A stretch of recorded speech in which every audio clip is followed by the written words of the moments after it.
Viva! Vamos falar sobre avaliação patrimonial de empresas. A avaliação patrimonial de empresas consiste basicamente em fazermos um conjunto de ajustamentos ao ativo e ao passivo, seguindo determinados critérios de valorimetria. A esse valor de avaliação nós vamos chamar valor substancial. Esse valor substancial podemos vê-lo na ótica da entidade e podemos vê-lo também na ótica dos detentores do capital. Na ótica da entidade, o que nós basicamente estamos a fazer é adicionar ao valor do capital próprio ajustado o valor do passivo de financiamento ajustado.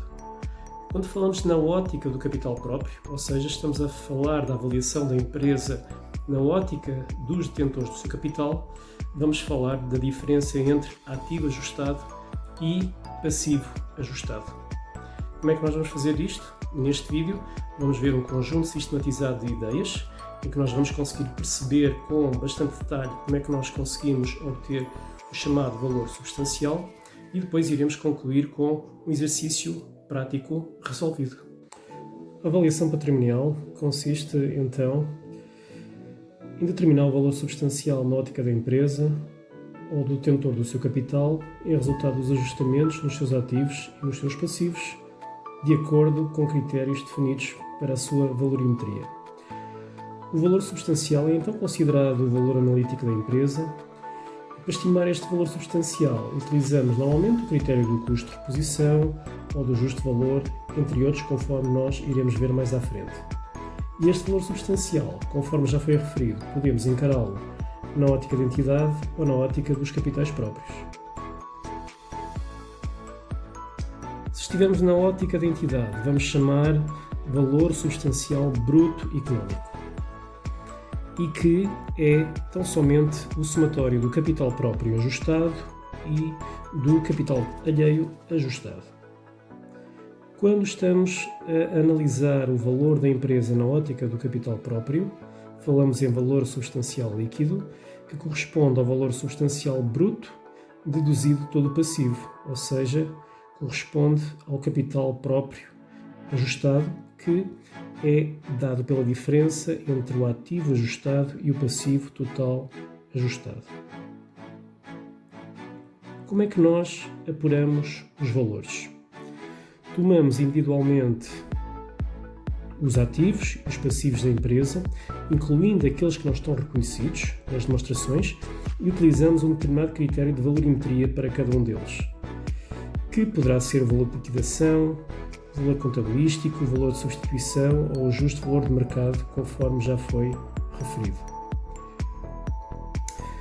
Porquê é que não podemos pegar pura e simplesmente nos valores que nos são dados pelo balanço? Porque nem sempre, conforme nós sabemos, as empresas aplicam de uma forma integral os princípios contabilísticos geralmente aceitos, o que implica que as demonstrações financeiras nem sempre representem de forma verdadeira e apropriada a situação financeira. Além disso, conforme nós sabemos, podem existir ativos e passivos não registados no balanço. Lembremos-nos, por exemplo, dos passivos contingentes, em que, se porventura temos que reconhecer a existência de uma obrigação originada de acontecimentos passados, que será confirmada pela ocorrência de eventos futuros, por exemplo, uma ação em tribunal interposta por um colaborador por um suposto despedimento ilegal que implica uma possível saída de recurso e um dado valor no futuro, mas à data não conseguimos obter uma estimativa razoável do valor gasto com esta ação, vamos declará-la em anexo. Se, ao contrário, conseguirmos determinar uma estimativa razoável, vamos reconhecê-la no nosso balanço como uma provisão.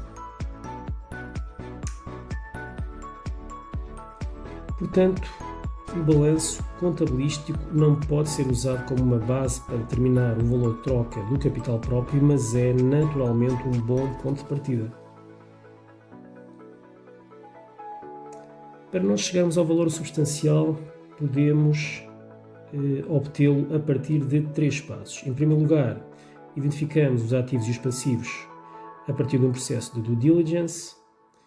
Em seguida, vamos fazer, com base na informação recolhida, a informação contabilística e a informação adicional que nos irá permitir obter os valores atualizados, sejam valores de mercado, valores de reposição, Vamos fazer então a avaliação de cada um desses itens, seguindo um determinado critério de valorimetria. E, por último, determinamos o valor substancial com base no somatório dos respectivos valores de avaliação estimados, ou seja, o valor contabilístico acrescido do respectivo ajustamento, que pode ser para mais ou para menos. E quais são os critérios de valorimetria? É o custo corrente, e aqui estamos a considerar o valor a custo de reposição ou de substituição, que será o valor porque cada um dos bens poderia ser adquirido no mercado no seu estado atual. Falamos do justo valor de mercado, este sim, uma expressão já subejamente conhecida, e aqui estamos a falar da quantia pela qual um bem ou um serviço poderia ser trocado entre um comprador e um vendedor nas mesmas condições, portanto, o comprador conhecedor e interessado e o vendedor igualmente conhecedor e interessado numa transação ao alcance de ambos.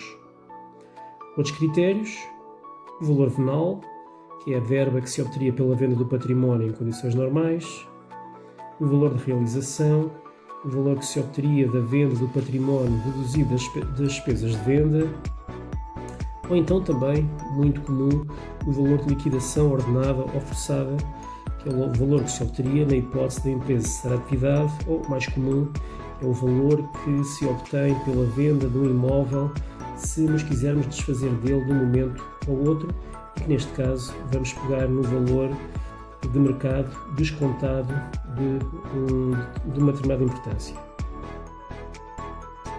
Em síntese, encontramos aqui diferentes critérios de valorimetria para as diferentes rúbricas. Em resumo, se estivermos a falar de títulos negociáveis, falamos do valor corrente do mercado. Se estivermos a falar de bens imóveis como terrenos e edifícios, falamos do seu valor de avaliação, com referência também ao valor corrente de mercado, sendo que aqui, conforme foi referido anteriormente, podemos, em algumas situações, falar do valor de liquidação forçada. Falando de dívidas a receber, dívidas a pagar, falamos aqui dos seus valores atuais, descontado de algumas subrúbricas. Se estivermos nas matérias-primas, falamos dos custos de reposição, das obras e trabalhos em curso e dos produtos acabados e semi-acabados. Falamos do preço estimado de venda dos produtos acabados, deduzido de quê? Se estivermos a falar das obras e trabalhos em curso, vamos falar do preço estimado da venda do produto acabado, deduzido daquilo que teríamos que incorrer para o seu acabamento, deduzido dos custos a incorrer para a venda e ainda também de uma contribuição razoável do lucro bruto, uma percentagem do valor acrescentado relativo ao esforço de acabar, no caso das obras e trabalhos em curso, e vender com base nos lucros brutos respeitante a bens acabados semelhantes. Se estivermos a falar de equipamentos e instalações, falamos do custo de reposição, e se estivermos a falar de ativos intangíveis ou outros ativos, falamos também de valor estimado ou valor de avaliação. Vamos ver agora, através de um exemplo, como é que funciona na prática a determinação do valor de avaliação da empresa através do método patrimonial. Imaginemos que o investidor lhe pede que realize um trabalho de due diligence à empresa XPTO que está interessado em adquirir.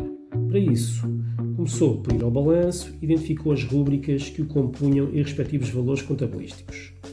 Produtos e trabalhos em curso têm um valor contabilístico de 750 mil euros. Saldos de clientes têm um valor de 45 mil euros, dos quais 5 mil correspondem a uma dívida em mora há 6 meses. O passivo de financiamento, cujo valor contabilístico é de 2.750.000, é composto por 2 empréstimos obrigacionistas. O valor contabilístico do passivo cíclico é de 335 mil euros e o valor contabilístico do capital próprio é de 5.245.000.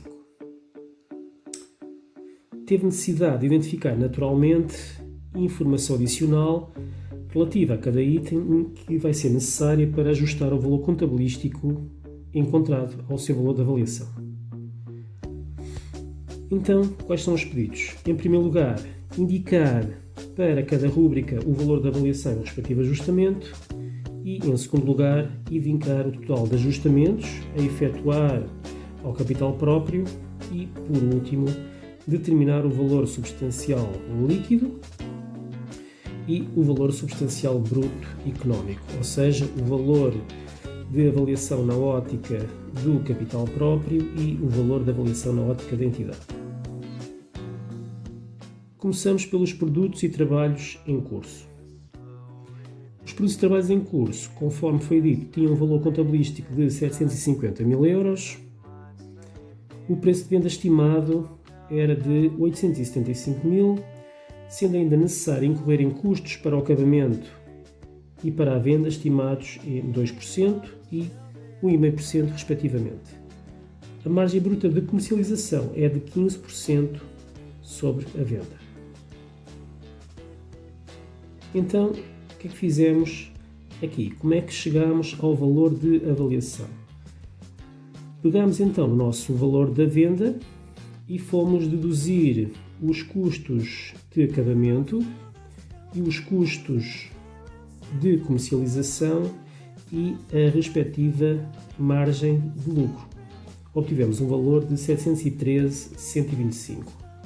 Ora, como este valor de avaliação é inferior ao valor contabilístico, há necessidade de fazer um ajustamento em baixa, ou seja, o nosso capital próprio irá ter uma redução no valor de 36.875, dado pela diferença entre 713,125 e 750. Passamos à rúbrica de clientes. O saldo de clientes, conforme foi referido, é de 45 mil euros, dos quais 5 mil correspondem a uma dívida em mora há 6 meses. Ou seja, haverá um cliente ou um conjunto de clientes que devem 5 mil euros já há 6 meses. Dívida essa, então, que se encontra vencida. Só que ainda não foi sujeita a qualquer teste de imparidade, portanto, não está sujeita a perdas por imparidade. O prazo médio de recebimento dos clientes é de cerca de 120 dias e a empresa cobra juros de mora à taxa de 1% ao ano, admitindo-se como taxa de atualização adequada 3%. Então, neste caso, vamos ter que fazer duas tarefas. Portanto, o que é que nós vamos fazer?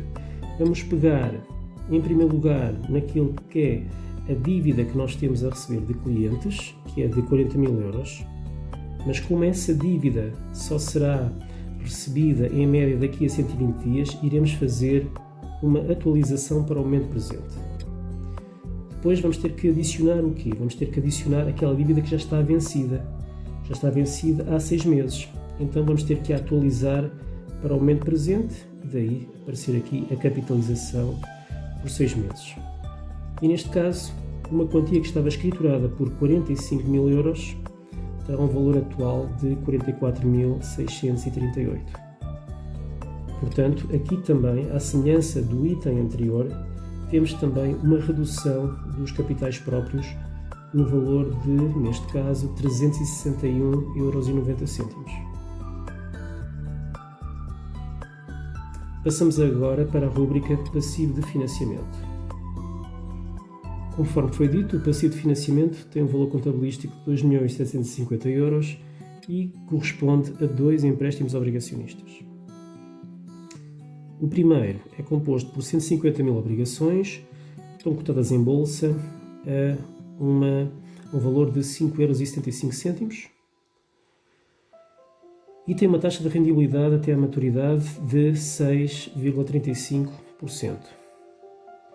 O segundo empréstimo é composto por 200 mil obrigações, estão cotadas a 8,30 euros e tem uma TRM de 7,34%. Uma nota importante é que a cotação em bolsa das obrigações corresponde ao seu valor atual. Então, aqui, se a cotação em bolsa corresponde ao seu valor atual, nós vamos pura e simplesmente fazer o quê? Para calcular o valor atual deste passivo de financiamento, vamos multiplicar a quantidade de obrigações pela sua cotação à data. Então, foi o que fizemos. 150 mil vezes 5,75 mais 200 mil vezes 8,3 e obtemos o valor de 2.522.500. Neste caso, a quantia escriturada era de 2.750.000 e o valor da avaliação é inferior. Ora, como estamos a falar de uma rúbrica de passivo, como na prática vamos ter aqui uma redução do nosso passivo, significa que o nosso capital próprio vai aumentar e, portanto, este ajustamento acaba por ter como reflexo o acréscimo do capital próprio. Passamos para o passivo cíclico, que tem um valor contabilístico de 335.000 euros. O prazo médio de pagamento a fornecedores e outros credores é de 90 dias. Os fornecedores não concedem descontos de pronto pagamento e vamos admitir como uma taxa de atualização adequada 3%. Neste caso, o que nós vamos fazer é atualizar para o momento presente, ou seja, por 90 dias, o valor do nosso crédito obtido junto de fornecedores, o que significa que esta quantia terá um valor atual, um valor presente de 332.567. Neste caso, vamos ter aqui um ajustamento negativo, 2.432, o que, novamente, como estamos a falar de uma rúbrica de passivo, o passivo tem uma redução, significa então mais um reforço do nosso capital próprio, portanto um ajustamento em alta.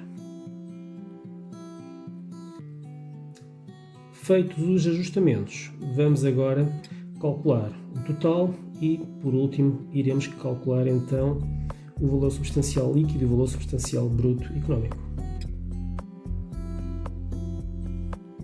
Temos aqui o somatório dos 4 ajustamentos que nós fizemos.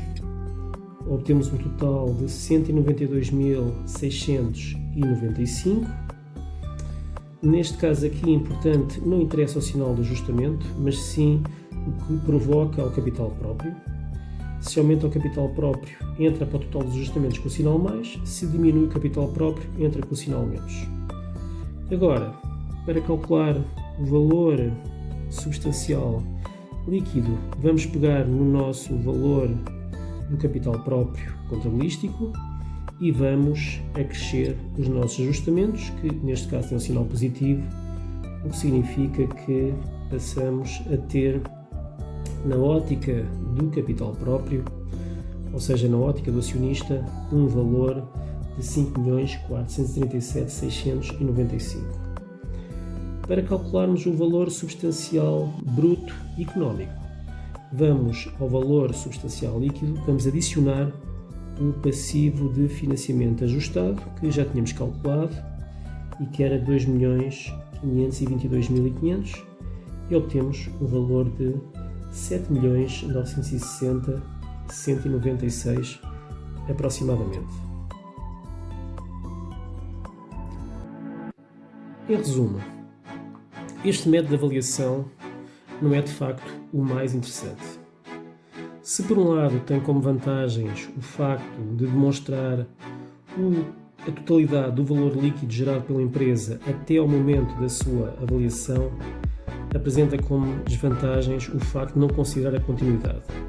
Acaba por ser, naturalmente, um método de avaliação estático e, portanto, não considera a continuidade, ou seja, não incorpora, por exemplo, a capacidade que a empresa tem para adquirir novos contratos ou novos clientes, ou de incrementar as suas vendas pela entrada em novos mercados no futuro. Daí que o perfil de empresas a avaliar com este método serão aquelas que têm uma baixa utilização da capacidade produtiva, que são pertencentes a mercados estagnados e sem perspectiva de melhorias no médio e longo prazo.